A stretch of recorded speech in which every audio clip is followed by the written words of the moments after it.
Good evening, everyone. I would like to call the regular meetings of the Housing Successor Agency, and City Council to order. City Clerk, roll call, please.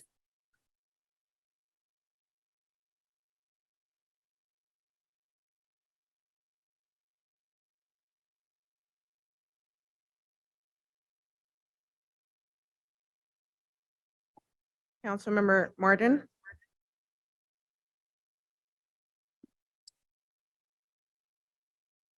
Councilmember Mora. Here.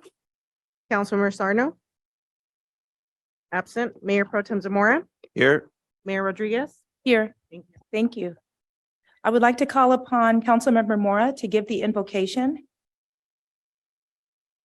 Okay, please stand. And please bow your heads. Heavenly Father, we ask your blessing on this council as we meet tonight. Grant us both wisdom and compassion as we make decisions about the future of our community. We ask this in your holy name. Amen. Amen. I'd like to call Leslie Cisneros, fifth grade, to read the Pledge of Allegiance.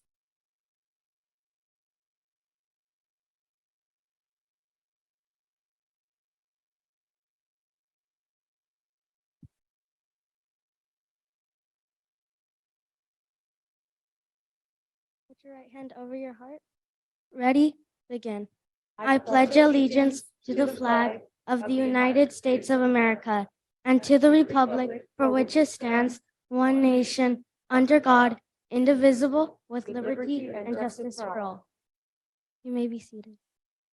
Thank you. And Leslie, can you tell us what school you go to, what hobbies and or sports that you're in?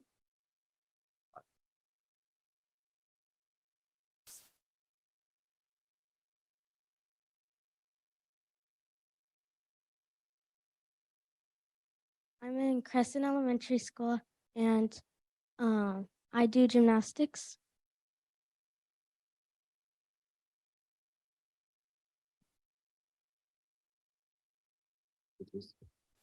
Thank you, Leslie. Would you like to take a picture with us and have your family come up here? All right, let's go. Also, I'd like to introduce Dr. Cream from Little Lake City School District and Little Lake City School District, Gina Ramirez, and Principal from Crescent, Principal Dunroe. Can you please stand?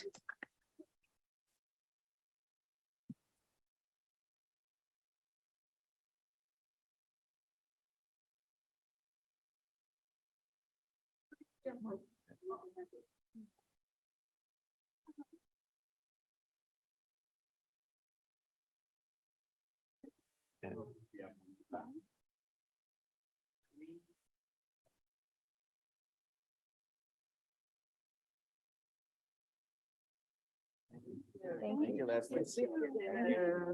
Thank you.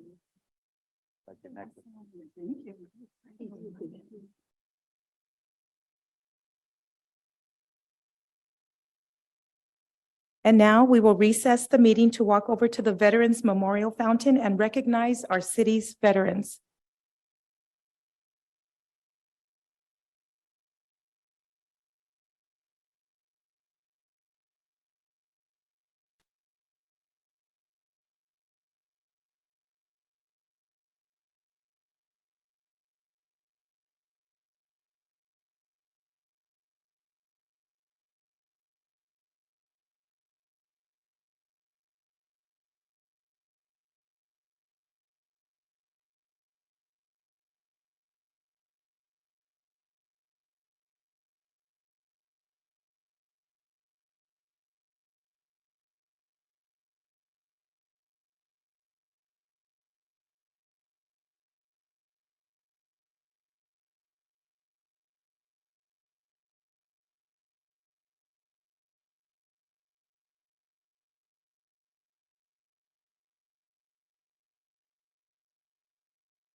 All right, we're going to item number 5, presentations. Introduction of newly promoted community services employee. I would like to call on the Director of Community Services, Maricela Valderas. Thank you, Mayor. I'd like to ask Mandy Lascano to come up to the podium, please. You can bring your doggy if you want. You can bring your doggy if you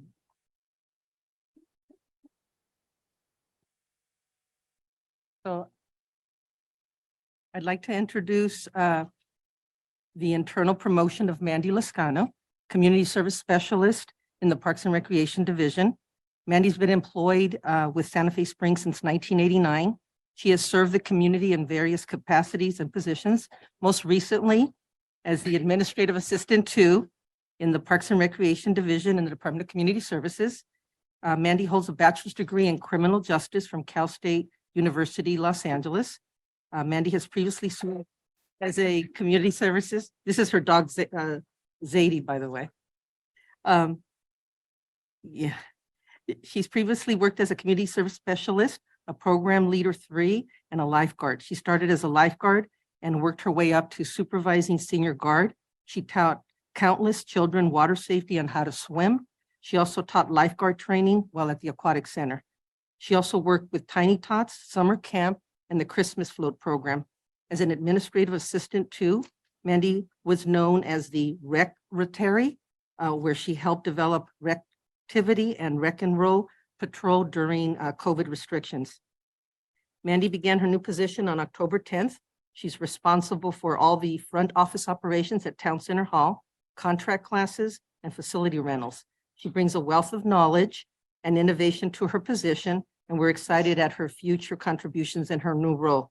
Mandy's hobbies include crafting, reading, spending time with her children, her husband, and Zadie, her dog, who's here with her today. She and her children and her family enjoy going to the dog park, the beach, car shows, game nights, and duck hockey games. Mandy's future goals are to encourage and train staff to be their best and achieve their goals. She plans on learning even more in this new role and promote to program coordinator in the future. Congratulations, Mandy.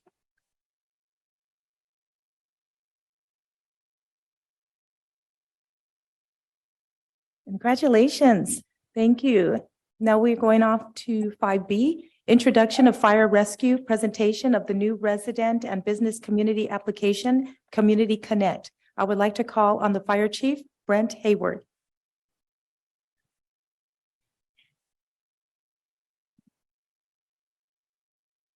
Good evening, Madam Mayor, Council, and everybody in the audience tonight. I did have a script, but the dog ate it. So I'm gonna wing this one a little bit. If I could get the first slide, please. Santa Fe Springs Fire Rescue is proud to introduce Community Connect to the city of Santa Fe Springs, both residents and business community. For those who don't know, we have a database system that we went to about a year ago in our department to take care of the daily activities, from rig inventory and apparatus checks to paramedic equipment, narcotics inventories, inspections, hydrant maintenance, and things like that we log and we do every week, and then we're required to report on. We used to do this painstakingly, kind of tediously, through different applications, different notebooks and things like that. And about a year ago, we decided to take a step forward with technology and invest in First Do, a system that is carried on the apparatus on a tablet.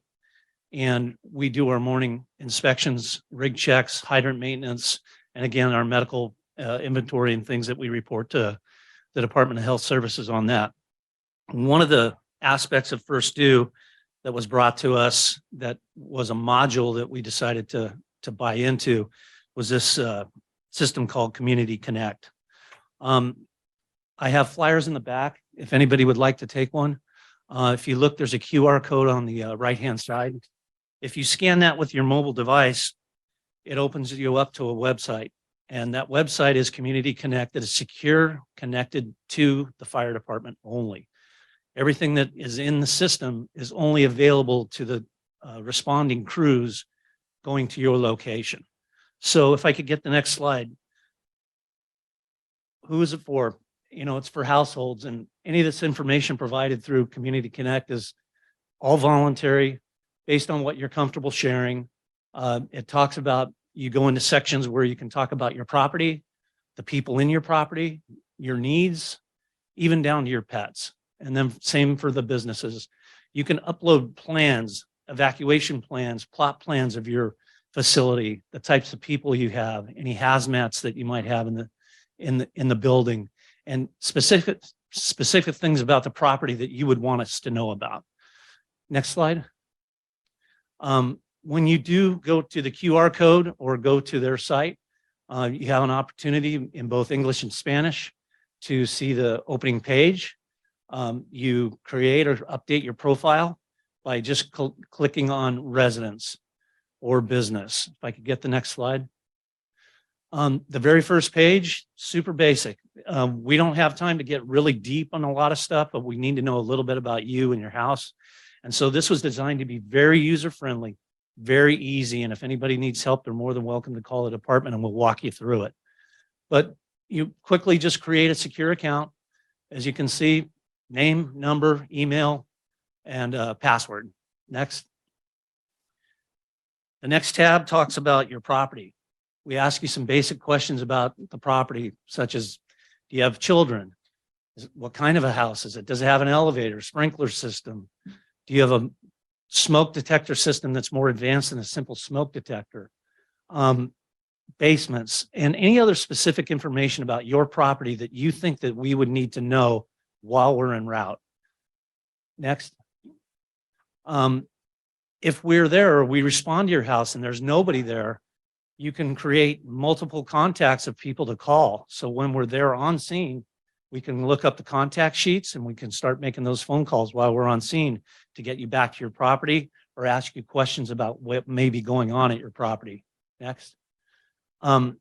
If you have specific needs, anybody with functional needs at the house, you can pick the type of functional need. You can let us know their name, age, and different functional needs that they would have. Do they have oxygen? Are they ambulatory or non-ambulatory? Are they hard of hearing? Things like that. Anything that you think that would be important to us because it's important to you, including an image of that individual, you're more than welcome to add that. And again, we'll see that while we're en route. Next. It goes down to as little as, pets sometimes are more important than people to some people, right? And so you can add your pet, vet contact information, the description of the dog. That's a dog my boys babysit named DR. And actually upload pictures to that. So we know that that's important to everybody. And for that, that's pretty much it for the resident app. If you go to the next one. I'm sorry, other specific information about the house. Where's your bedrooms located? Is there a gate code? Is there a kind of a Knox box or a key code to get into your house? Where's your gas shut off? Where's your water? All these things that when we get on scene normally, that's what we just start doing. You go here, find this, shut this off, go kick this door down, go save these people. And so some of this information prior to going or while en route is always nice to see. It's designed to be quick.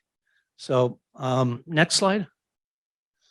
Okay, so for the business community, there's a whole separate page where again, they can upload your plot plans, personnel contact information, HR directors' numbers, anything that you think is important to us, including all the locations for all your major shutoffs for gas, electric, and things like that. And so we would know what to do.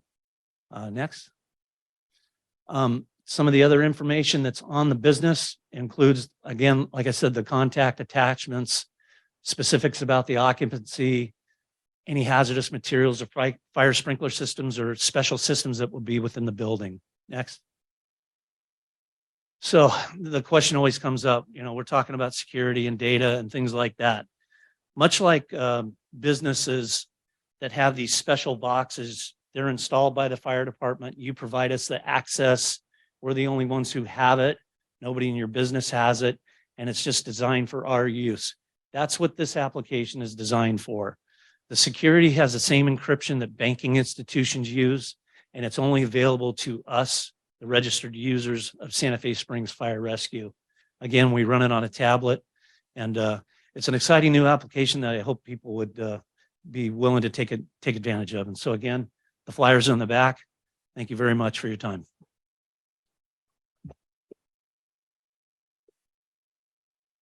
Thank you, Chief.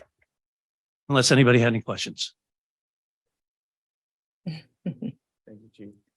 Thank you. All right, moving on to item 5C, introduction of new Santa Fe Springs Public Works Department employees, Engineering Division. I would like to call on Director of Public Works, Noel Negrete. Thank you, Madam Mayor. I have 4 employees I want to introduce today. 2 new employees and 2 that were hired during COVID and we didn't get a chance to introduce them. So we're going to do it in order of ladies first. So if we can get up Cecilia Amaya to the podium, please. Cecilia is a management analyst too. High school, Lucerna High School, college, Cal State Fullerton, where she had a BA in public administration. Her hobbies include reading, going to concerts, hiking and camping at Joshua Tree. I asked her for a fun fact and she said she can rollerblade. So now knowing that, I'm going to make her the sidewalk inspector on her rollerblades. The reason she said she joined the Santa Fe Springs team is that she has fond memories as a child of being part of this community as she attended the aquatic center to learn to do rec swim in the summer. And she also had ballet classes here at a local dance studio. Here to introduce Cecilia Amaya. And last but not least, she is accompanied by her mom, Gloria Amaya. If you can just raise your hand. Thank you for joining us tonight. Hold on, Cecilia. You want to say something?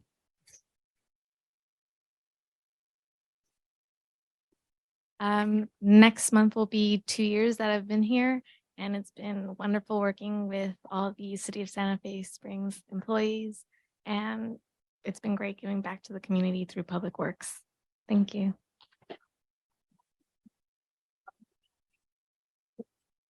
Okay, next up, we have Alex Flores. You can come up, please. And he is a assistant civil engineer. He is a proud graduate of Santa Fe High School. He is also a graduate of Cal State LA, where he did a Bachelor of Science in Civil Engineering. Currently holds a certificate as an engineer in training.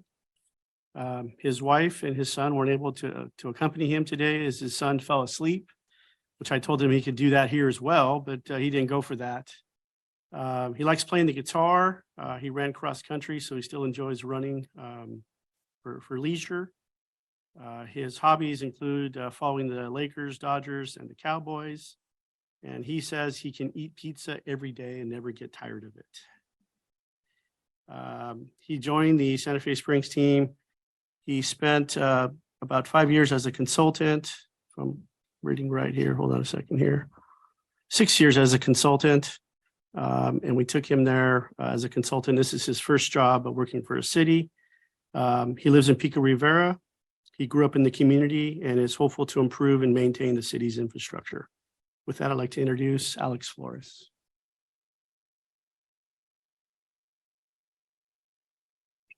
Thanks, Noe. Mayor, council, excited to be here. It's been about a year since I started. Like Noe said, I went to high school here, Santa Fe Springs, and I did cross country, so I'm very familiar with the streets around here. So I'm excited to work on all the streets and maintain and improve them. But yeah, thank you. Appreciate it.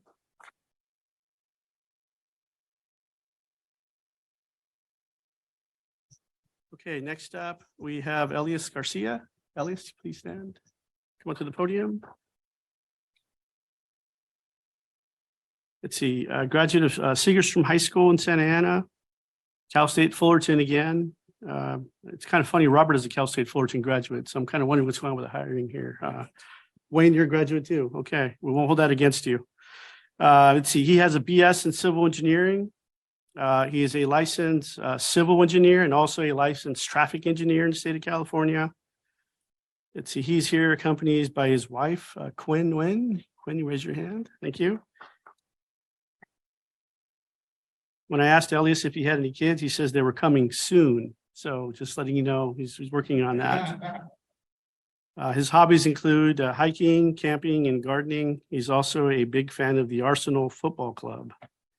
Let's see. When I asked him for a fun fact, speaking of dogs, he said his dog Marley can whisper on command. So if you want him to explain that, feel free to ask him that later. And again, his reason for joining the Santa Fe Springs team, he came from us from the city of Long Beach. Before that, he was also a private consultant. So he has about 10 years of experience in the traffic engineering field. One reason was to move closer to home, and number two was to join a dedicated team. And with that, I'll introduce Elias Garcia.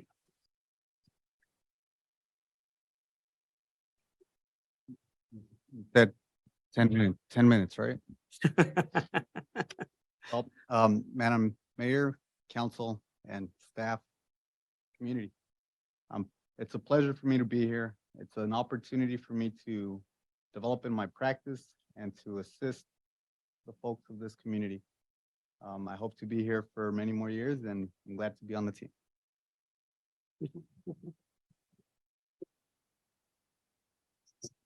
Okay, our last person here is Danny Perez. Danny? And Danny's our latest hire while he's walking up here, graduate of Garden Grove High School. He is our Public Works Inspector. He has over 32 years of experience in local government. He was all with the city of Fullerton. Last 5 years, he's been an inspector. The previous, he worked in the maintenance department. He has a water grade distribution 2 certificate. He lives in the city of La Mirada. He's joined us here by his wife, Alice. Alice, can raise her hand.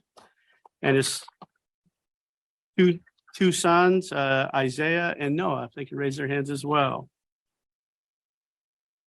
So just before I continue, I asked all 3 men how long they were married, and none of them got it right. No way. Danny got it right on a guess, and he said that he guessed it, he knew it when he called his wife to confirm how long he was married. So have to work on that math for these guys somehow. His hobbies include home improvement, fishing, camping, hanging out in the river of Laughlin, fishing over in Mammoth. And he thought it was a great fit for him based on his experience to join the Santa Fe Springs team. And he's happy his commute is very short coming from La Mirada. So with that, I'll introduce Danny Perez. Mayor, council, I appreciate the opportunity to work with the city of Santa Fe Springs. Sorry. Hope to be part of improving that infrastructure of the city. So thank you very much. That concludes the introduction. Just want to say thank you to the council for continuing to invest back in the staff. We have a lot of work to do, and we get it done with people. And you've hired a great set of people here that we look forward to keeping up with our infrastructure and having new amenities for the community to enjoy. Thank you. Thank you, Noe. Great, yes. All right, now we're going to move on to item number 6, public comments. Public comments are now open. Anyone joining us through Zoom can use the raise hand function if you wish to make a public comment on any item on the agenda or not on the agenda. The city clerk will see if you have raised your hand through the Zoom application. For those that are here to make a public comment in person, you will have an opportunity once the city clerk announces your name. You will have 3 minutes to speak. City clerk, do we have any members of the public that wish to speak today? Madam Mayor, we have a couple of speakers. The first one's Bruce Crow.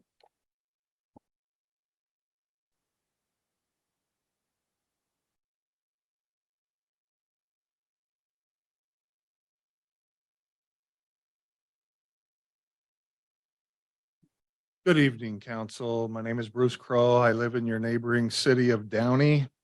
I'm back concerning the Central Basin Water District. We still over in Downey have not heard any information about the corruption that is going on in the Central Basin Municipal Water District. That is because the mayor, Blanca Pacheco, and our former assistant city manager, John Osqui, or some people call him Ascui, squashed all the information up until today. But information is coming to light. Corruption is going to be exposed. And if you haven't heard of any of the information and revealed any of it, maybe you don't know. Maybe some of you do know.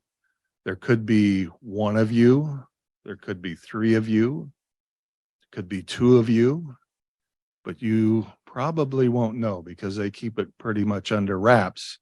And they keep this information away from the residents. We have asked repeatedly to have this information brought to our agenda, on our agenda in the meetings, and it is never brought up. The one tactic that is used, which we're getting from a new interim city attorney from West Hollywood, is that they throw everything in consent calendar, and there's 25 issues in there, and there's never a public hearing. So the public has no input and they have no information coming in from the city council. And we're a little tired of it. And we think that you have a fiduciary responsibility to report these things, especially the illegal fixed meter charges, since we residents, you residents are the ratepayers. The council has an obligation to bring that information forward. And if they don't, you need to inquire. And if you're on the council and you don't know anything about it, maybe you need to start inquiring about it. It'd be worth knowing. Like I said, there could be three of you that know and everybody else does not know. There may be only one person that knows. And they could be in this room right now. Okay, so the corruption is obvious. It's coming out, and we hope to get this squared away, and we want transparency as much as possible. The residents deserve it. They're being illegally charged on their meters, and it's been hushed up. It's been squashed, but it's not going away. So I would like to see sometimes if Santa Fe Springs, because we're all connected in this thing. We're all connected in it. There's no escape. The light is starting to be shown on certain individuals. Thank you. And I've been married 42 years. I don't forget it either. Next, we have Tim Nally.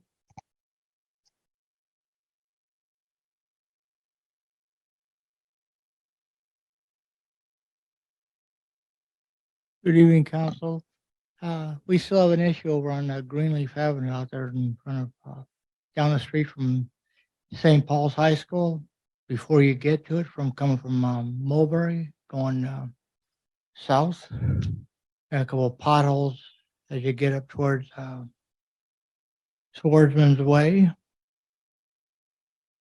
Almost as large as your tags out in front of your desk here.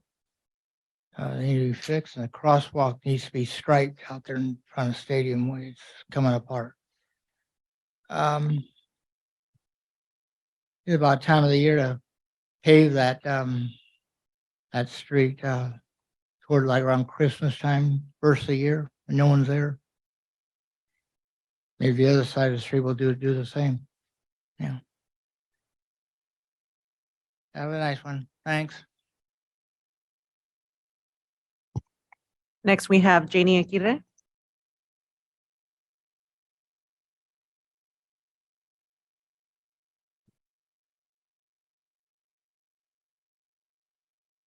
Good evening, everybody. My name is Janie Aguirre. I live in 1142 Clarkman Street, resident of Santa Fe Springs. And since Jay's not here, I just wanted to represent the Nakamuras with their blessing. And that you see the memorial that was outside. Jay is responsible for that. And the one that he put in the front yard of the Nakamuras. That's a big honor for them. They honor their son the whole year through. So they really appreciate that for Jay. And elections are here. They're very close now. So I want to wish Juanita and Ned and Dr. Mora. Politics are brutal and they can get ugly, but you have to remember you're in the hands of the residents. They are here to vote for you. So hopefully they do the right thing. And I wish you luck and God bless. Thank you. Thank you. Next, we have Lee Squire.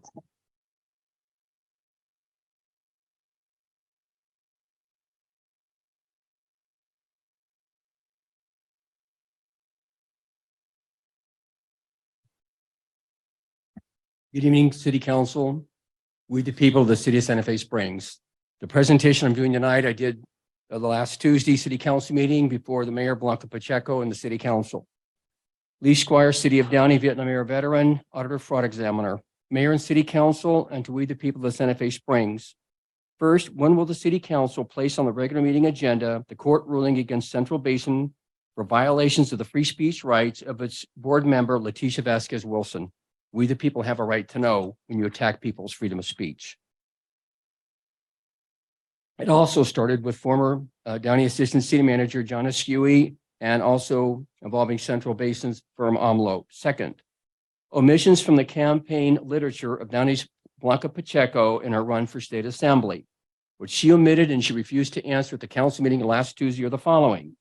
Her position on critical race theory pushed down our children, transgender indoctrination of our children in our public schools, biological males competing in women and girls sports, parents of domestic terrorists for exercising freedom of speech at school board meetings.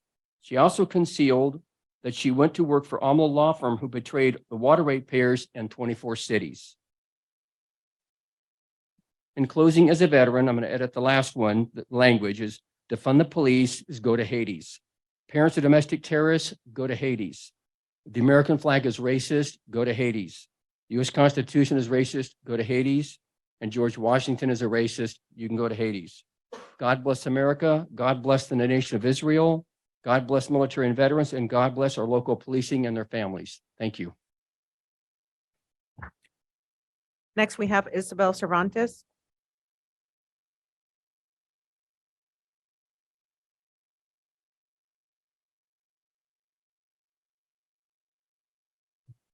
I just wanted to thank the council for selecting the West Coast Arborist as a contractors charged with the removal of the pine trees on Maidstone Avenue.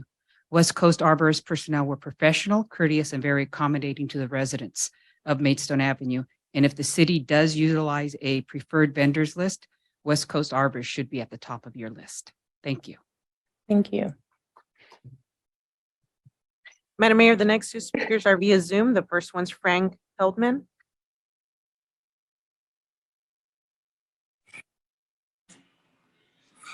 Hello, can you hear me okay? Yes, we can hear you. Hi, Frank. Hello, my name is Frank Hillman. I'm a former director from Central Basin. And I just want to take a few moments to speak on behalf and support of one of your employees, your Director of Public Works, Noah Negretti.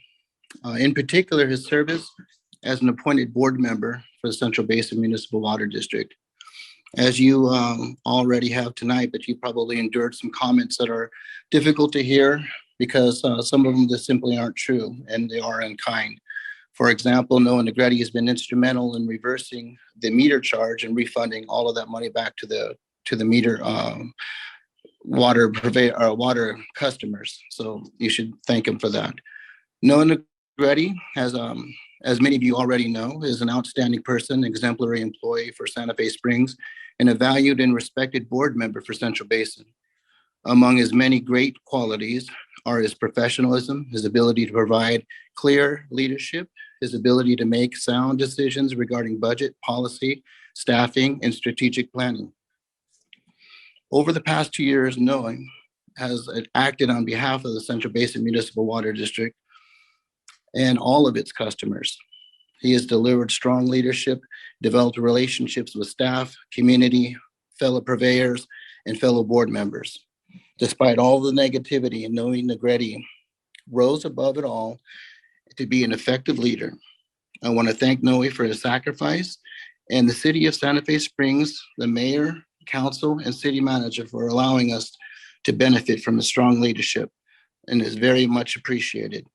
And in closing, once again, I want to make sure that everybody understands that Noe is instrumental in the progress made at Central Basin, where they went from a financial deficit to a surplus just out of good policy and strong leadership. So thank you.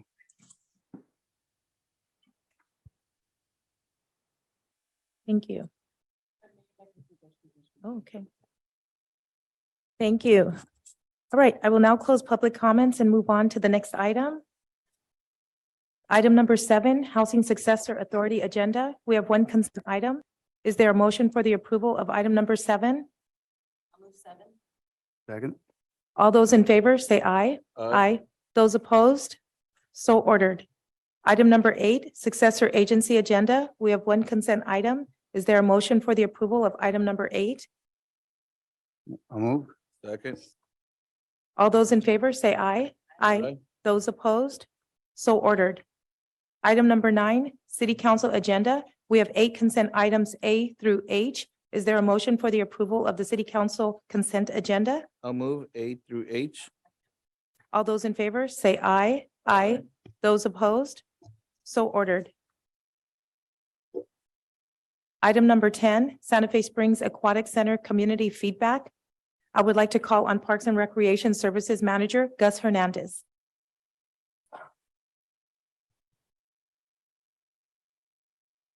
Thank you. Good evening, Honorable Mayor and members of the City Council. It's my pleasure tonight to report on the Aquatic Center community feedback. First and foremost, I want to thank our Santa Fe Springs community. We put a call out to the community to provide feedback. And for most surveys, we usually get 100, 150 responses. For this survey, we actually got close to 400 responses. So that tells me that this community is very passionate about this project. So just to recap, we were here about 6 months ago, and we were talking about, we held a study session centered around programming needs, anticipated staffing, the estimated budget, among other things. As a reminder, this renovation project is on the CIP approved list. And there's approximately $3.6 million allocated for the renovations. And at that study session, our city council directed us to seek a community engagement. And so our staff conducted a robust community engagement effort that consisted of meetings with city advisory committees, former staff and lifeguards, and other community groups. We also conducted several community engagement activities from May through August, where we held several booths at our community events. And then we also launched a survey. And the engagement plan was enacted to solicit feedback from the community to determine the need for renovations and to determine the amenities and programming of the aquatic center that is most important to the community. This here is a chart of the community engagement efforts that we launched throughout the summer. You see a listing of all of our advisory committees that we attended, other community meetings that we attended, as well as the different booths at our community events. So the survey was launched from June 1st through August 28th, so approximately 12 and a half weeks. The survey was developed internally by city staff, and it was administered through SurveyMonkey. And on your right there, on the top right, you see a screenshot of what that survey looked like. We did also have hard copies available in English and Spanish at all of our city facilities. We promoted the survey through the city's recreation software, which is Active Network, and we have a robust listing of approximately 5,000 emails that this reached. We also solicited social media, or we advertised on social media throughout the summer. On the left-hand side of your screen, you see a screenshot of what that social media posting looked like. And then we also advertised the survey in every water utility statement that went out in mid-June. And a screenshot of that water utility statement is there on your bottom right. And again, we received close to 400 survey responses, which is quite remarkable for a survey of this magnitude. Let's talk a little bit about the survey findings here. So the survey was approximately 12 questions. And so I'm going to go through each of these questions. There was a lot of detail that was provided to us, so I'm going to give you a brief overview, but all that detail is in your staff reports. And once we receive and file the report, we'll also post these findings for our community to view. So the first question we asked was residency status. And we had 60% of our respondents indicate that they were homeowners in Santa Fe Springs. 18% indicated that they rented a home or apartment in Santa Fe Springs. And 8% indicated that they worked in Santa Fe Springs, but they lived in another city. And 2% of the respondents attended school in Santa Fe Springs, but they lived in another city. The next question we asked was, what city do you live in? And overwhelmingly here, 3/4 of the respondents indicated that they reside in Santa Fe Springs. The next or the second city came in at 10%, and that's our neighbor over in Whittier. And it was interesting to see that there's a lot of different people that use our aquatic center from all over Southern California. The next questions we asked was, do you think that the aquatic center should be renovated? And 34% of our respondents indicated yes, but keep existing amenities. And 59% responded with yes and add new amenities. So that's 93% of the respondents that indicated that they wanted something done over at the aquatic center. The next question we asked was, when the Santa Fe Springs Aquatic Center was in operation, how often would you visit the aquatic center? 25% of the respondents indicated 4 times per week. 19% of the respondents indicated 2 times per week. 14% of the respondents indicated 1 time per week. And 13% of those respondents indicated less than 4 times per month. So if we take the top 3 there, it's 58% of the respondents that were visiting the aquatic center at least on a weekly basis. And if we take the top 4 responses there, that's 70% of the respondents that were visiting the aquatic center at a minimum, at least on a monthly basis. This is some feedback that we received based on how often they would visit the aquatic center. A lot of people just reiterated what they already indicated in the survey. And that's in your staff report too, if you'd like to get into more details about that. The next question we asked was, what uses do you primarily use the Santa Fe Springs Aquatic Center for? The majority of the respondents responded that they use it for fun and enjoyment at 49%. Secondly was our rec swim program, where 42% of the respondents indicated that they use it for rec swim. Again, a lot of people just reiterated as well what they use the aquatic center for. You will see some highlights for child leisure, senior swim, rec swim, and down at the bottom, there was 11 respondents that reiterated that they use it for swim lessons. We asked the respondents to indicate the method of transportation that they use to visit the aquatic center.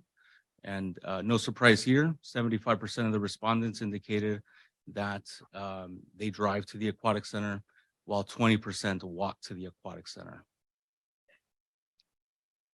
The next question we asked was, if the aquatic center is renovated, what are the top 5 features that you'd like to see renovated or constructed? And we put a star indicating what the top results were. Those were the shallow swimming pool, splash pad, changing areas or lockers, outdoor jacuzzis or spa areas, restrooms and showers, picnic areas, and a snack bar for food service areas. Some people did provide additional feedback as well. And we actually saw this quite commonly indicated in the survey responses. There was a lot of requests for shading or shaded areas. There was also some interesting innovative ideas like providing a kids play area or a playground in front of the pool. Next questions we asked was, what are the best aspects of the existing aquatic center?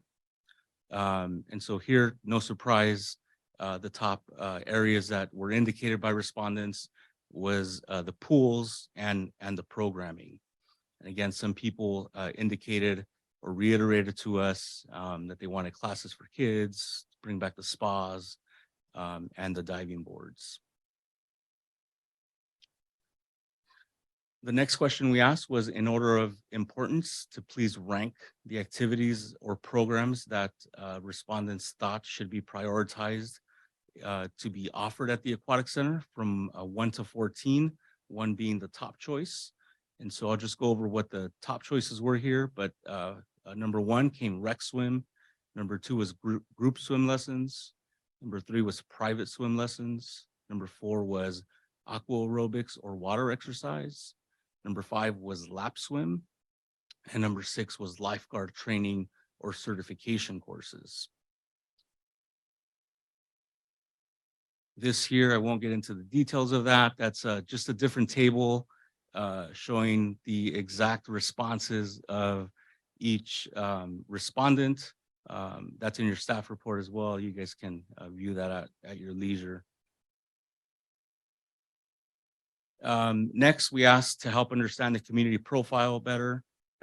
We asked if respondents could provide their age. And the majority of the respondents indicated that they were between the ages of between 25 and 74, with the majority being in that middle age group there, 35% at, excuse me, I'm having trouble seeing that small font, 35 to 49, thank you. And lastly, we asked if there was any other features or amenities that should be considered as part of this project. We got a lot of feedback here. There's 3 slides of this, but I'll just go over what some of the highlights are. A lot of people indicated, again, more shaded areas, play areas for kids. Some people wrote back, we got at least 3 responses for a memorial for Paul Nakamura, or to dedicate the pool to Paul Nakamura, new pool deck, new showers, diving boards, better parking and bigger class sizes. There was adult swim lessons, sunshade covers, more availability of swim lessons. We got 4 responses for snack bar. We got 5 responses to add a water slide or more for kids. Somebody suggested a lazy river, like Splash and La Mirada, fitness exercises and equipment, kids play area, splash pad again. There was a lot of, again, innovative ideas that we can get into detail once you go through that staff report. Again, a lot of innovative ideas that we can provide to the designer to help incorporate this. But in conclusion, again, I just want to thank the community for being so responsive to the community engagement efforts. I want to thank Director Noe Negrete and his Public Works team, our Director Marisela Balderas and our Community Services team. This was certainly a robust community engagement effort and certainly a collaboration, and we can't wait to see what the next step is. Thank you very much. That concludes my report, and I'm happy to take any questions. Okay, are there any questions? Or do we have a motion for the approval of item number 10? To receive and file. So we just have to receive and file it. Receive and file, Ivy? Okay, There's no move. It's just receive and file. Yeah. receive and file. So go to that, number 11. Item number 11, design of aquatic center, award of contract. I would like to call on Director of Public Works, Noe Negrete. Thank you, Madam Mayor, Council. So kind of piggybacking off on that, and again, I thought we had a great response from the community in terms of the responses. I want to thank Gus and his staff too.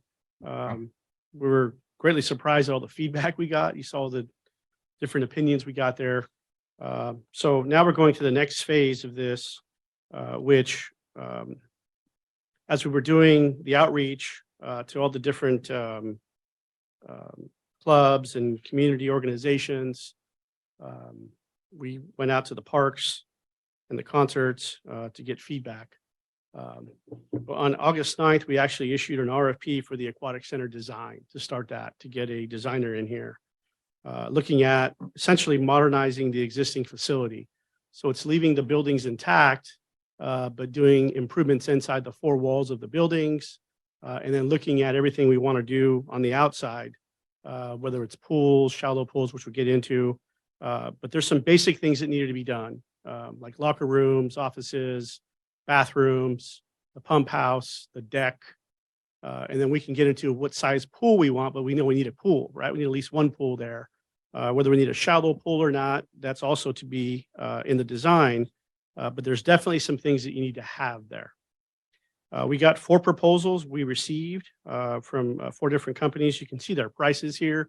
Remember, for professional services, we're not bound to go with the lowest price. You want to go with the most qualified. I'll come back to that. We had a 5-member evaluation team of both community services personnel and public works staff. So I want to thank those 5 panelists. First, we reviewed all the written proposals, and from 4, we took it down to 2 firms, and then 2 firms were interviewed. The 2 firms that were interviewed were HED and SVA Architects. And I believe Grace Melenkov from HED is on the line with us on Zoom. Should you have any particular questions of them, they are available. And the evaluation came that staff is recommending HED for the design of the aquatic center. So this is not a traditional award, I'll tell you. Their total fee is just over $1 million. However, we don't know exactly what they're going to do. Okay, we still have to figure that out. So what they've given us is a menu of items. So if you look in your report, you'll see that the maximum amount, what we're telling you to do today is do the maximum amount. But what I will do is then we will issue them a work order for the baseline fee of just over $627,000. That's for all the stuff that needs to happen, right? So going back to what I said before, the restrooms, the lockers, the deck, and we'll pick the size of a pool, but we have to have a pool that goes back, the pump house. All those things that are basic to the aquatic center will cost the design of $627,500. We also will do a study session. So in your packet, if you saw their proposal, and there's a few pictures of a couple of alternatives, that was just for the proposal stage for us to figure out who we wanted to hire. So they went and took the time.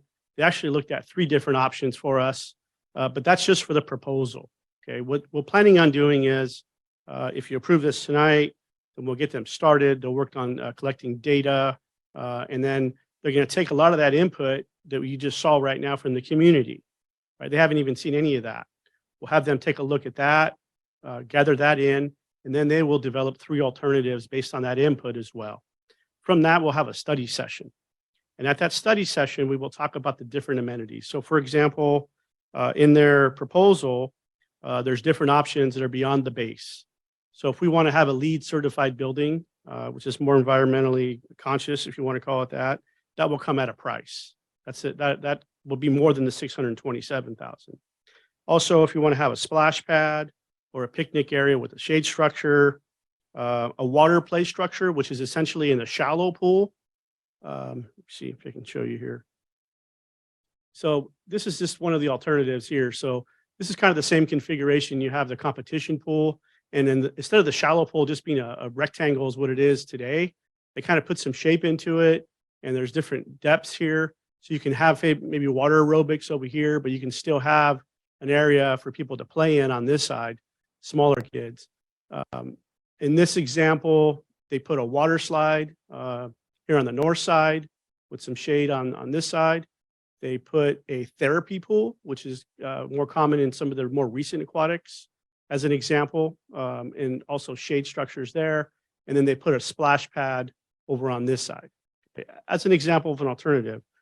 And alternative 2, they move the competition pool where the shallow pool is now, and then they create the shallow pool here, but they put in a kind of a divider. So you can have, volleyball. I think they put a volleyball net. You can still have water aerobics here, but they actually put a play structure in here. So like a playground. So they call it a wet playground. Okay, that's something you could consider as well.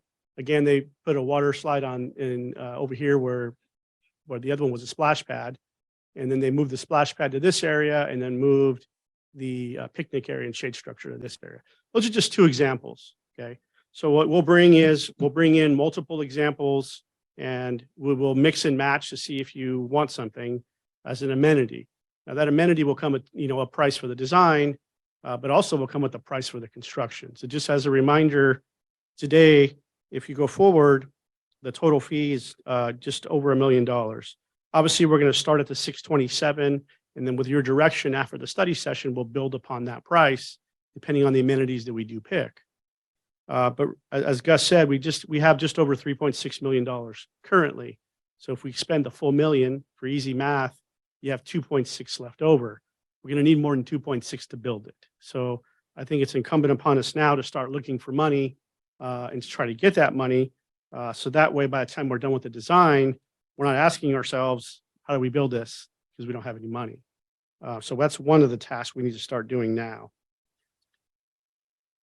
And a couple of projects, local projects that HED has designed, 2 high school pools, the Santa Monica High School and the El Medina High School pool. They're also currently working with the city of Long Beach on their Belmont Beach and Aquatic Center. I don't know if you've heard about that in the news. And members of their team were also involved in the design of Splash over in La Mirada. So what we have before you today is we're recommending a contract to HED, the amount of $1,052,400. And again, the next step is them to start. They will bring alternatives. We'll talk about scheduling a study session with you. We're looking at various ways of actually bringing a model.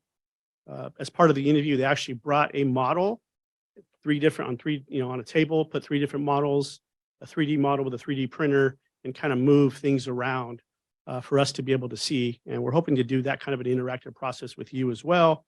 The one thing that they'll have that we didn't have is they'll have a price tag to what that is, because as you can see, when you ask the community what you want, I would say I'd pick everything, right? But then when you put a price tag to it, it's a little bit of a different story. So we have to be able to do that, is put a price tag so we can put a priority on that. As part of their contract, they're going to continue with the public outreach. So just because we did the public outreach doesn't mean we stop. Okay, now we're going to continue building on that. I think it's pretty incredible that we had over 400 responses. In my 16 years, I've never seen any survey come back with that many responses. So we're hoping to build off of that during the design, is to continue to do the outreach. And again, I think we need to continue looking for funds to be able to build this. And with that, I'll conclude my presentation, and I'm happy to take any questions. If we could just add I know we're doing the itemized for each, 1, 2, or 3, but make sure you guys add the liability, because if we have a splash pad, there is different liability than when we don't have it. Even when you see that water slide, because it might be considered a water park now, and that does reflect on the amount of costs or where we're going to get that money from. So I think the fact that you guys don't have that, please add that in there, because that is important. Thank you. Madam Mayor, just what the Mayor Pro Tem said, once you have slides, you become an amusement park.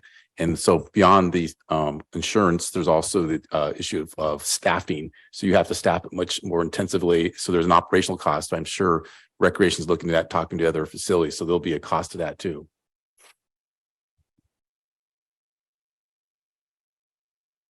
Thank you, Noe. I think just for the fact of it, what we're coming up with, we're going to be able to open it up just 3 months out of the year. We'll be able to probably do this more 6 months out of the year. Do you think are we going to make it functional to be open, not just during the summertime, and make it more almost year round?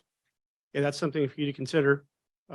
Obviously, if we're going to put a significant amount of money in here, I would recommend we try to open up longer than we currently have. Yes, thank you. That's part of the price tag. And that'd be part of the study session as well. Is that as you want to have more hours and more time, then that comes at a cost as well. And then you had mentioned that there was a baseline of 672,000 versus the $1 million price tag. So the one that we're talking about, the 1.052, that's for the similar design that we saw, a splash pad, a slide. That's for that type of design. Yes. That's about it. Okay. Yes. If you put all the bells and whistles you want in there, it's going to be over $1 million. Okay. All right. So if we went with the 672, that's just talking about what's currently there right now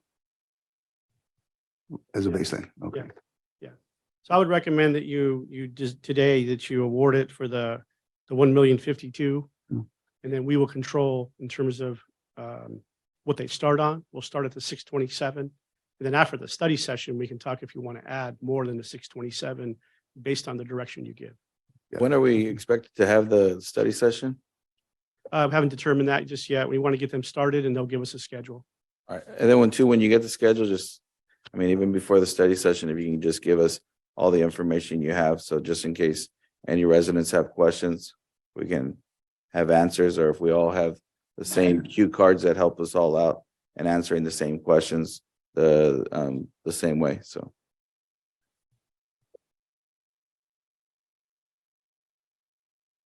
Okay, Noe, how long is it going to take to get these designs back? I don't know yet. We'll get the schedule. Okay. We do want to try to do this within 1 year, is what we're hoping for. It just really depends on what the alternatives that are discussed that you pick during that alternative stage before we can finalize a design. But the designer did say they can probably get this done within a year. Okay, but they're going to bring back some options for us? Yeah, we don't want to just select one option and have them Right. go, right? We want to have select multiple options, bring that back to you, have a study Okay. session, have the community involved, talk about the different options, the pros and cons of that, the cost of that. And then you would give direction in picking one alternative or one option to go with, then they can go forward with that design. Okay, good. Thank you. Excellent. All right, do we have a motion for the approval of item number 11? I'll move. Second. All those in favor say aye. Aye. Those opposed? So ordered.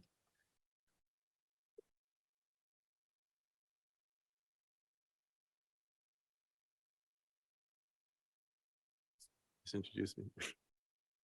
Okay, Ray, would you like to say Yes, something? yes, there's a special announcement right now. We have a very special birthday happening for Councilmember Juanita Martin.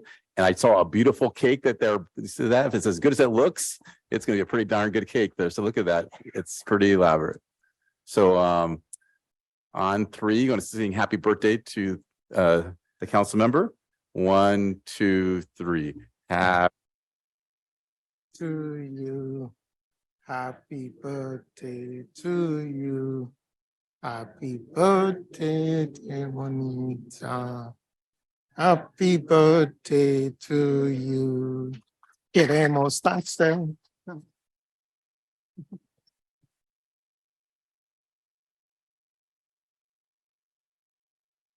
Yeah.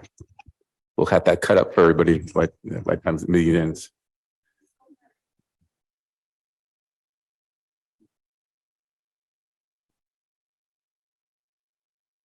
All right, I would like to call upon City Manager Ray Cruz for the executive team reports.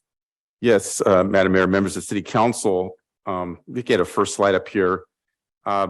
We have a really good employee that works as the executive assistant to the city manager, City Council, Priscilla Marino, and she really is our party planner for our employees to really build up morale, team building, and have fun. I mean, we do have fun. I think we work hard here as employees, but also play hard. And yesterday we had some fun. So next slide.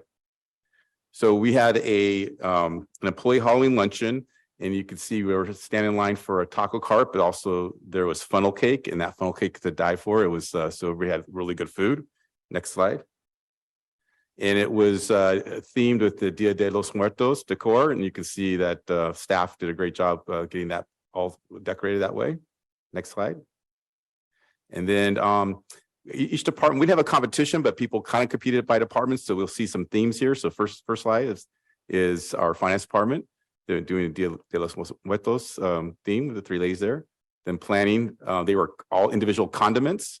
You can see it could be ketchup and mustard and tapatio and all that. And you can see Wayne there, he was head of condiments there. That's what the shirt says there. Next one is this is the city manager's office. We were all ninjas. We all had our different version of a ninja. So there we all are. And then there's the 2 final winners were our finance employees, Clarabelle Catalan and Michelle Prieto. So they won with those two costumes. So that's a good day yesterday. So I just wanted to highlight that and the work behind the scenes that are being done by our executive assistant. At this point, I'd like to now introduce our Janet Martinez, our city clerk, to make a couple announcements. Thank you, Ray. Just a couple of things. I want to remind everyone that we have our city's municipal election the following Tuesday, November 8th. We have 2 vote centers, Betty Wilson and Foursquare Church. You can begin voting as early as Saturday, November 5th from 10 a.m. to 7 p.m. On election day, Tuesday, November 8th, the vote centers will be open from 7 a.m. to 8 p.m. The election results will be posted on the county's website at www.lavote.net. This link will be posted on the city's website and also on social media. But please remember that the final election results is tentatively scheduled for December 5th. Therefore, the election results you see posted on the county's website are not final. They might change within the next few weeks. Also, on Tuesday, December 13, the city has scheduled a special council meeting. This is where we're going to go ahead and adopt the election results. We'll have the swearing in and also the reorganization of the mayor and mayor pro tem. And last, I do want to announce that the terms for the advisory committee members since December of this year. Everyone interested is in continuing being either part of the advisory committees or being as a new committee member is encouraged to submit an application to the city clerk's office by Friday, December 16.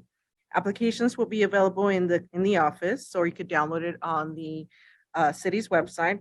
We've also placed a few copies on the back of the room if anybody wishes to submit them today. Those current members will also receive a letter along with an application reminding them if they want to continue to be part of the advisory committee, they're encouraged to submit another application. Appointments for these advisory committees will be made at a council meeting scheduled for January 10th, 2023. That concludes my report. Thank you. Thank you, Janet, for giving us that very important information. Now I'd like to bring up Noah Negrete, Director of Public Works.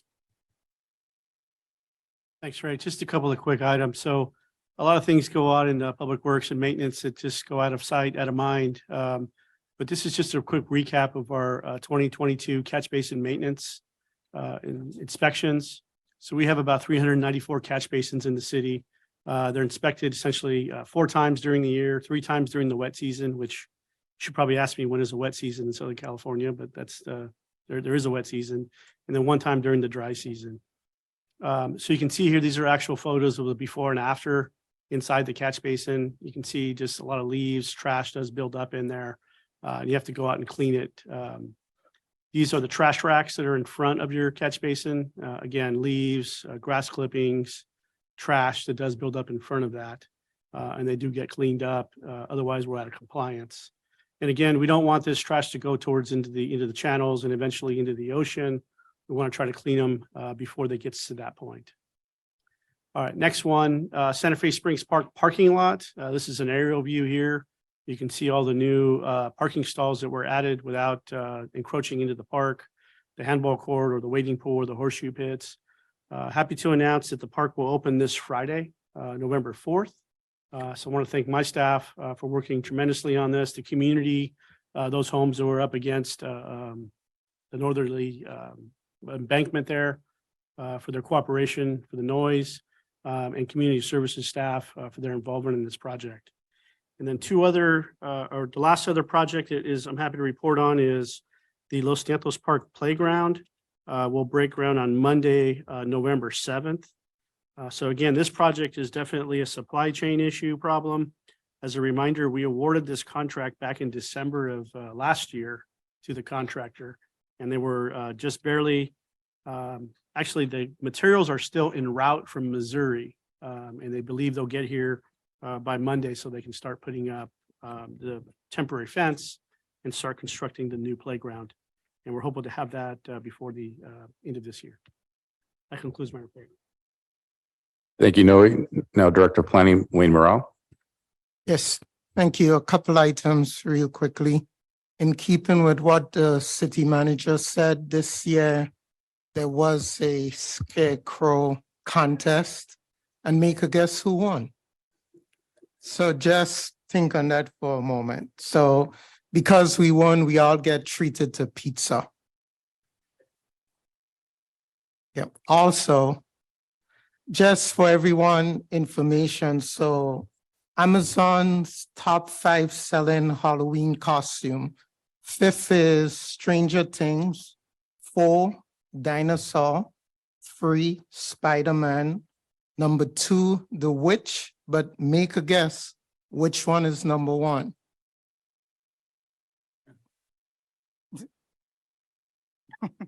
So the number 1 for the applause for so long. Number 1 selling costume is Planning Director. But wait, there's more. Make a guess what you get with the costume. You get a fancy bow tie, matching handkerchief, 3-piece suit, a conference badge, and smart glasses. So just in keeping with the spirit of Halloween. Thank you. Thank you, Wayne. I think I need to start vetting this stuff. But now we got Dino up next. Thank you, Ray. Good evening, Mayor and Council. After several years of not being able to celebrate the Red Ribbon Parade in person due to the pandemic and a public safety incident, we finally had the opportunity last Wednesday to bring everyone together for one of the city's biggest events. The focal point of Red Ribbon Week, which runs from October 23rd through October 31st, is to mobilize communities to educate youth and encourage participation in drug prevention activities. The Red Ribbon campaign started in 1988, and the catalyst for this movement was the death of Enrique Camarena, who was a special agent that worked for the DEA, Drug Enforcement Administration. Red Ribbon Week starts on Monday with visits to the elementary schools from staff, McGruff the crime dog, and typically our inflatable police officer. This time we took a real officer, a Whittier PD officer, to show up to interact with the children and to congratulate the winners of the Red Ribbon Art Contest. As mentioned previously, there is an art contest that the schools participate in that is based off the Red Ribbon Week theme. And this year's theme was Celebrate Life, Live Drug-Free. So this is a combination of elementary, middle school, high school, some of the art. We received several of it. There were a lot of winners, but this is 7 of them.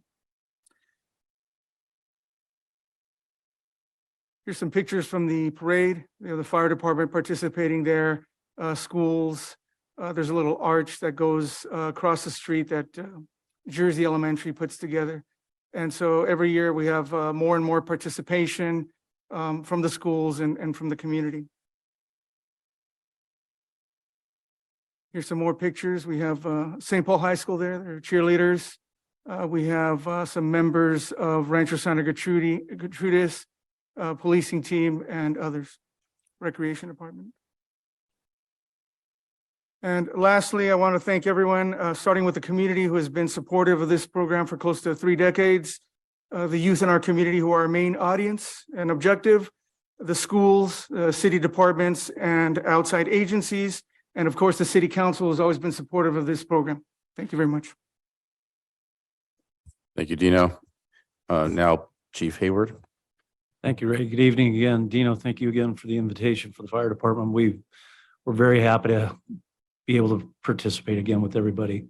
It's been one of the rare 2 weeks. I appreciate 2 weeks of not a lot of activities with the exception of the Red Ribbon Parade, but thank you for receiving my report earlier, but I have nothing tonight.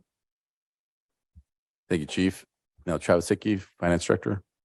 Thanks, Ray. Good evening, Madam Mayor, members of council. Just want to update the council and public on some changes we had in our department over the last 2 weeks. What you're looking at here is a couple of before pictures. As a reminder for the council, going back to really January prior to the pandemic, we had a massive rodent infestation, which caused us to really remove much of the furniture from the department. And due to the pandemic and supply chain issues, variety of issues or improvements were put on hold. But we finally got those underway in the last 2 weeks. So this was a look right before the start. And next picture. This was the kind of after we'd gotten everything out, the demo day on the left with the help of Public Works, getting rid of all of the furniture. On the right is the start of the painting. Next picture. This is the paint in action. You can see kind of on the right side of the left picture, the left side of the right picture is the interior block wall was painted. It was bare block before. It's now painted kind of an off-white Swiss mocha, I believe it's called. Next picture. This was the carpet removal. So this is what it looked like right before the carpet went in. Next picture. That's starting to come together there. That's the new carpet there, the new paint on the walls. Next picture. And this is the completed workstations. This is the far, I guess, south side of the building, the HR office. Next. That's looking south in through the HR office, the new file cabinets there, workstations in the back. Next. This is the front area in finance. It was really finished over the weekend and really finishing touches yesterday morning. And then we immediately started moving in. So I couldn't even get a picture before it started filling up with paper again already. So next picture. This is one of our accountant workstations. And next. And look inside the finance area. That's our accounts payable payroll area. So it was a major undertaking. So big thank you to the council for making it possible. Also want to thank the public works staff, Noe and Kevin, and big thank you to Todd, Abel, Freddie, and the rest of their staff that helped out. Paul Martinez was basically our project manager. He lined everything up, and without him, really, we wouldn't have got it going. And Vanessa Ponce was our on-site superintendent, and boy, she was speaking English, she was speaking Spanish. She was here 3 weekends in a row, 6 o'clock in the morning. I mean, she was here through it all. She even pitched in and put the computers back together 6 o'clock yesterday morning. And so a huge thank you to her, as well as Jeff in terms of handling the computers, and even Alex Tong made an appearance, came out of retirement to assist with the project as well. So definitely come by and take a look. And again, thank you to the council and to everyone who helped make the project possible. Thank you. Thank you, Travis. Look forward to seeing it myself in person. Now, Director of Community Services, Maricela Barderas. Thank you, Ray. Good evening, Mayor, members of the council and audience. I have a couple of reports to share this evening. As Dino Torres highlighted this evening, the Red Ribbon Parade, we just wanted to say that it was a great event and our Parks and Rec team really had a great time being there. So we just want to say thank you. Moving on to our Halloween Carnival this past Saturday, on October the 29th, the city hosted its annual Halloween Carnival. The carnival brought in over 1,000 community members who enjoyed carnival games, inflatable attractions, a glow-in-the-dark dance party, roving entertainment, several photo areas, and a costume parade. We received lots of positive feedback from the community, and we want to thank all of the departments that assisted, including finance, police services, and public works. We also want to thank our city council members who greeted the community and put the medals on all of the kids that participated in the costume parade. And then lastly, I just want to thank our Parks and Rec staff for their creativity and the amazing job they did in hosting this event. Here's a short video recapping the event.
and we dedicate it in memory of Dale Covington.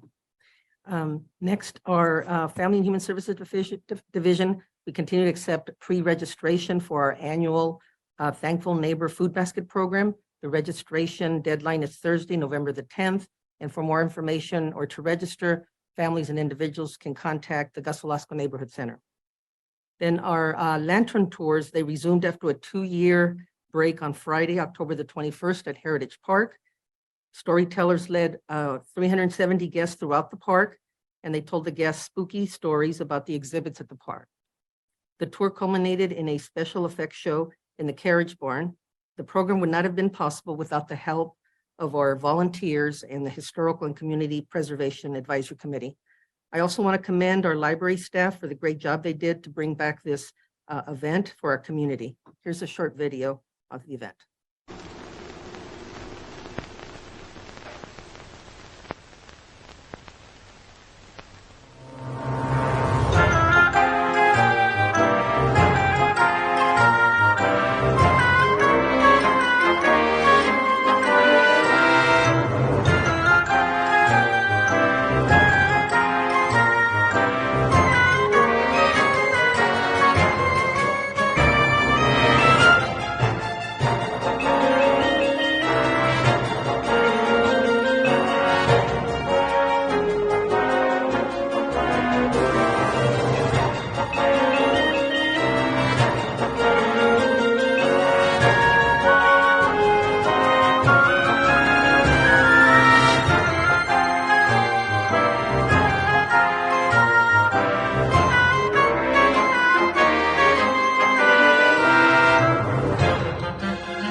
And also starting today, November 1st, the library is going to be going fine-free. All current unpaid overdue fines and collection fees have been forgiven.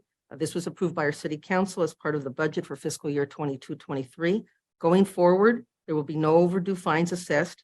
Patrons are still responsible to pay for lost books, but they will not be sent to collections. The majority of our libraries in California have adopted this policy, including some of our surrounding libraries, as a way to remove barriers that prevent patrons from accessing library materials. And then my last item is that the California State Library has notified our library staff that we've been awarded 3 grants. We received $20,000 to produce family STEM programming, which includes purchasing science items such as telescopes for our patrons. We received $10,000 to produce gardening-related programming for developmentally disabled adults as part of a joint program between the library and Parks and Recreation divisions. This grant will also pay to turn a small plot of land between the library and town center into a learning space for sustainable gardening and landscaping. And then we also received $6,100 to purchase patron books through Amazon. And since the beginning of 2022, the library staff has received over $65,000 in grant funding. I want to commend Deborah Rea and her staff for the outstanding job that they've done securing grants to bring new programming to our community. And that's all I have. Thank you. Thank you, Maricela. Madam Mayor, that ends our executive team reports. All right, thank you. Now moving on to item 13, council comments. We're starting off with Councilmember Martin. Thank you. First of all, thank you so much for the beautiful cake. It's scary because now I'm almost a half a century old. It's getting to me now, so, but thank you so much. It was great. I feel so much. I don't know if the rest of the council feels it, that we're back to almost being the way we used to be. There's so much excitement. There's so many programs. I was out giving out candy yesterday and I never seen so many kids. It's been years since we had that many kids in the neighborhood and it feels great. Santa Fe Springs is slowly coming back to what it used to be before COVID.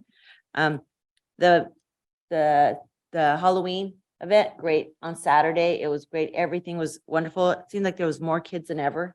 So it's really good. The parade, everything. There's so much to say, to applaud all of our employees. Thank you so much. Please go out there and vote. And very important. I wish everyone in council good luck on Tuesday. It's going to be very nerve-wracking, but it's been an honor to be up here. Just make sure you just go vote. And on that note, that's it. Thank you. Thank you. Next is Councilmember Mora. Okay, first, Councilmember Juanita, happy birthday. And also, Fire Chief, just when we thought, well, we already knew that we had the best fire department ever, you come up with this or however you got a hold of this, but this is gonna make everything just really, really top notch. So yeah, thank you for introducing this to our community. I had the opportunity to attend a grand opening. It's called Crizzy Tumbling. I guess the owners are Chris and Lizzie. And it's a tumbling company that just opened up right down the street on Florence. So it's open to the public and kind of like the gymnastics group that we used to have at the activity center a while back ago. And yeah, I really enjoyed our Red Ribbon week and parade, long time coming. So thank you to Rick Brown, Dino and your crew for making that happen once again. Also, Noe, thank you for the job that you do with the water board. You're there, but you're doing a great job. And obviously, it's a tough position to be in, but thank you for your work and dedication there. And of course, our servicemen and women, some of them have already left, but I know that we do have some veterans here. So I just wanted to go on the record that, we really do appreciate their sacrifice, for preserving our freedoms. And so we thank you. And in particular, Paul and Yoko, your son, he paid the ultimate sacrifice for allowing us to continue to be free. And I just want to thank you once again, because it's been many, many years that you allowed me to deliver a eulogy for Paul at Rose Hills. I consider that a great honor. He was a sporty guy. He used to be I used to have him in swim lessons. That kid could never sit still, always climbing out of the water and doing what he was not supposed to do, and, pulling his sister's hair all the time. Then I got a chance to work with him at the Aquatic Center as a fellow lifeguard. And now, of course, our hero. So thank you for that. And with that, have a good night. Thank you. Thank you. And now we're off to Mayor Pro Tem Zamora. Also, happy birthday, Juanita. Also Chief, when it comes to the Community Connect, great job on that. I mean, it's just gonna, do a world of good, and I'm glad you went over the fact of what's going on, when it comes to the cybersecurity system.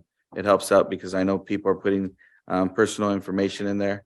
And so I'm just glad that, you guys are stepping up your game like you always do. So thank you for that. Also, our new employees, welcome. I know they already left, and, so of course, welcome to the Santa Fe Springs team. I know some of them have been on for already 2 years. So, I'm glad that we were able to introduce them and actually, get to know who they are, because I know we have new faces going around when we go to the different events. So it's great to see that. When it comes to the parades, park, everything you guys did, staff, everything that, Parks and Rec puts into it, Public Works. And one thing that I noticed too, I don't know if the other council noticed this too, when it came to the Halloween on Saturday, it was great to not see, Whittier PD. Usually we have maybe about 6-8 cops. And I think it just ran so smooth. Not that I'm saying it was just great that there was no problems. Sorry about that, Captain. I didn't mean that in any way, but I noticed that, public safety, it just seemed like everybody was out there just to have a good time, so I now our officers can be used in other areas. So that's great to see. Employee, was it October 31st? They had those who dressed up. They had a little thing at TCH, so it was great to be there, see everybody, dress up and have that, that wonderful teamwork build. I also was able to attend today for the, Public Works. They were the ones who raised the most money. I know the fire's on a separate system, but when it comes to the department, they were able to raise the most. And of course, when it comes to our veterans, it's one thing to be a veteran, and it's good to see them back, but the struggles that they go through when it comes to mental health, post-traumatic